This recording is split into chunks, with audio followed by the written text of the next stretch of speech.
시청자 여러분 안녕하십니까? BOA 뉴스투데이 시작합니다. 미국 백악관이 최근 인도태평양 전략 기밀을 해제하고 그 내용을 공개했습니다.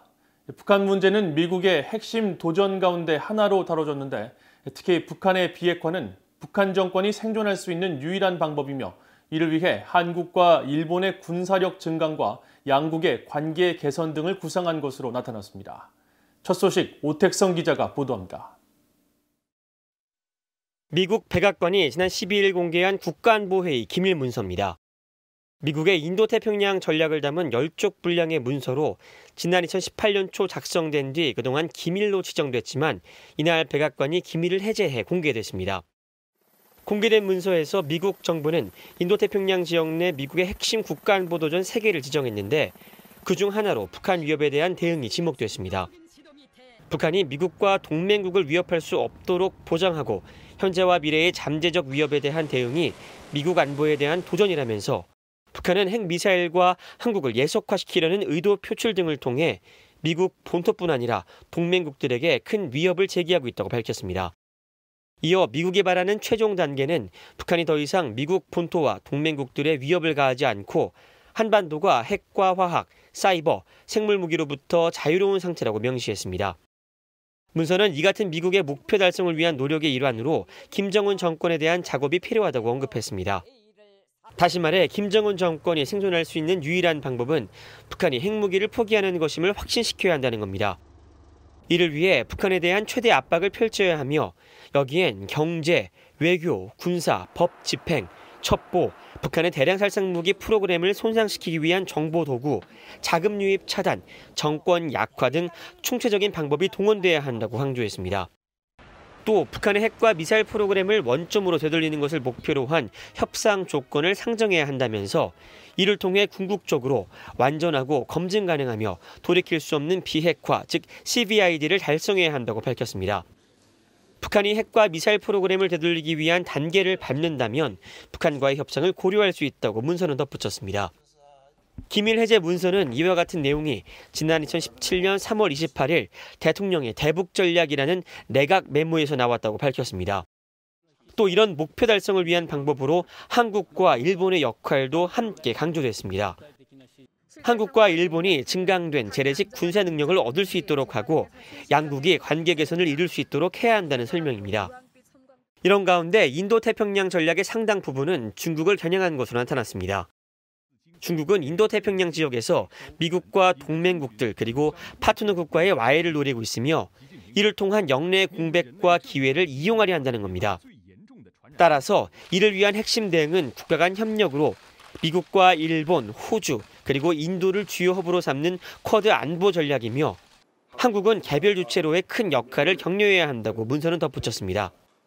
로버트 오브라이언 백악관 국가안보보좌관은 이날 기밀 해제를 알리는 성명을 발표했습니다. 특히 전략 체계는 지난 3년간 트럼프 행정부의 인도태평양 전략 지침이었다면서 이번 기밀 해제는 영내 동맹국들에게 미국의 전략적 약속을 투명하게 보여주는 것이라고 밝혔습니다. BOA 뉴스 오택성입니다.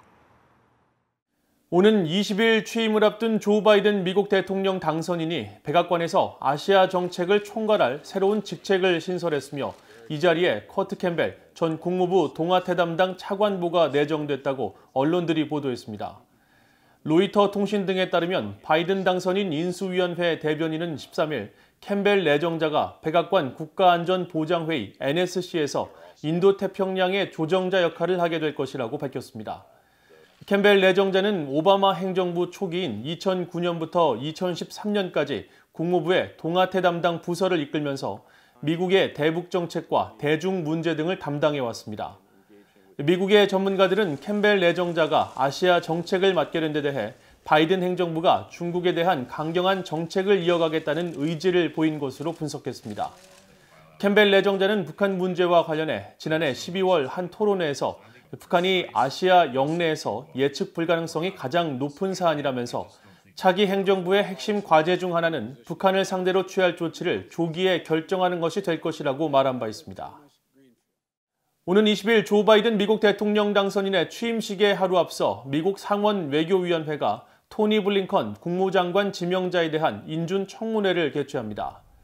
상원 외교위원회는 12일 보도자료를 통해 블링컨 지명자에 대한 인준 청문회를 조 바이든 대통령 당선인 취임 하루 전인 19일에 연다고 발표했습니다. 바이든 당선인의 최측근인 블링컨 지명자는 오바마 행정부에서 백악관 국가안보 부보좌관과 국무부 부장관을 지냈으며 지난 대선 기간에는 바이든 후보 캠프의 외교 안보정책 고문으로 활동했습니다.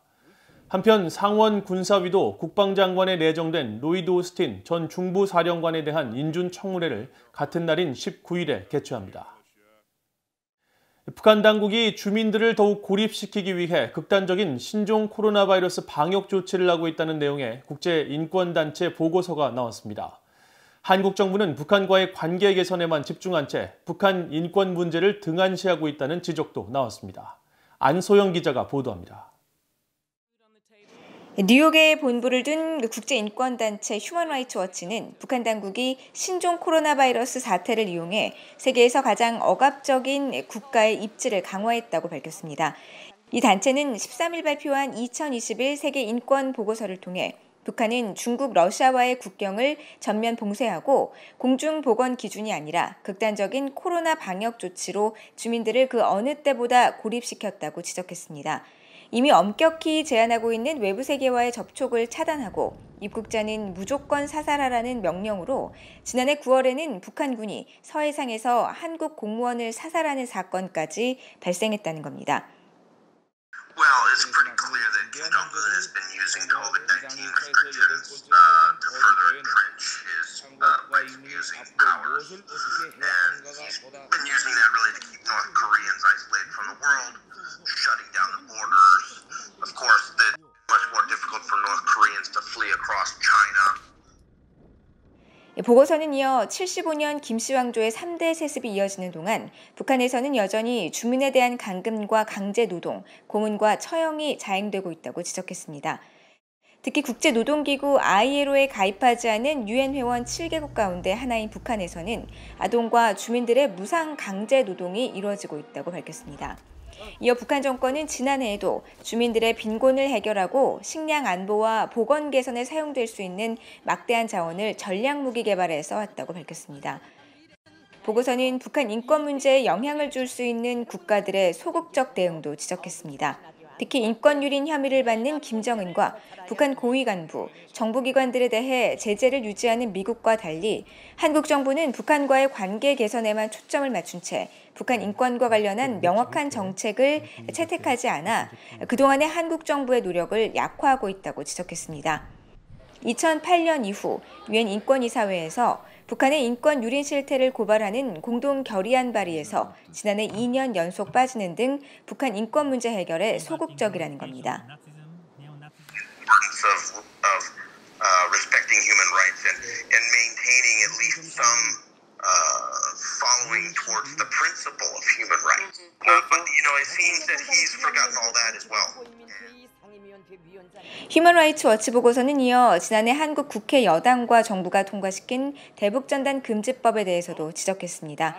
표현의 자유와 대북 인도주의, 인권 활동을 범법 행위로 만들 수 있는 대북전단 금지법은 지난해 6월 북한 김정은 국무위원장의 여동생인 김여정 노동당 제1부부장의 대북전단 살포에 대한 비난 성명을 계기로 지정됐다는 겁니다.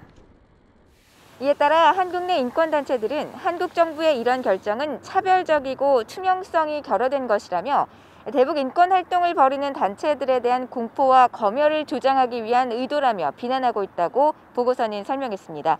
BOA 뉴스 안소영입니다. 국제 기독교 선교단체인 오픈도어스 USA가 북한을 20년 연속 세계 최악의 기독교 박해 국가로 지목했습니다. 오픈도어즈는 13일 발표한 2021 세계 기독교 감시 목록에서 신앙의 자유 정도를 폭력과 교회 생활 등 6개 분야로 나눠 아프가니스탄과 함께 북한이 최악의 종교박해 국가로 기록됐다면서 북한에서 기독교인으로 발각되는 것은 사형 선고와 같고 바로 처형되지 않으면 끔찍한 강제 수용소에 끌려간다고 밝혔습니다.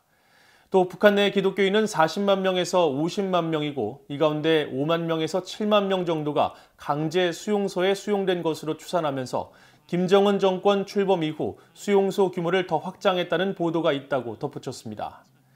이 단체의 데이비드 커리 회장은 이날 온라인으로 진행한 발표 행사에서 미국과 국제사회가 대북 협상에서 핵 문제뿐 아니라 종교의 자유 문제를 논의의 일부로 다뤄야 한다며 이는 북한이 국제사회의 일원이 되려는 진정성을 가늠하는 계기가 될 수 있다고 말했습니다.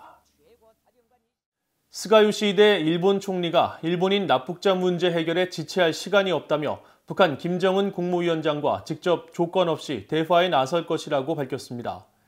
스가 총리는 13일 일본 총리관저에서 열린 기자회견에서 최근 김 위원장이 8차 당대회에서 핵 전력 강화와 전술핵 개발 등을 시사한 것과 관련해 여전히 북한과의 대화 의지를 갖고 있느냐는 질문에 일본인 납북자 문제 해결은 내각의 최우선 과제이며 납치 피해자 가족들이 고령이어서 지체할 시간이 없다고 강조하고 북한의 도쿄올림픽 참가 기회 등 동향을 살피고 모든 기회를 활용해 김 위원장과 직접 마주해 조건 없이 대화할 것이라고 밝혔습니다.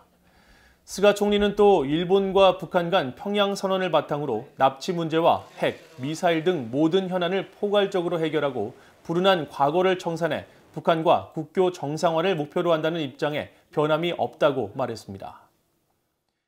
이상으로 VOA 뉴스투데이를 모두 마칩니다. 시청해주신 여러분 고맙습니다.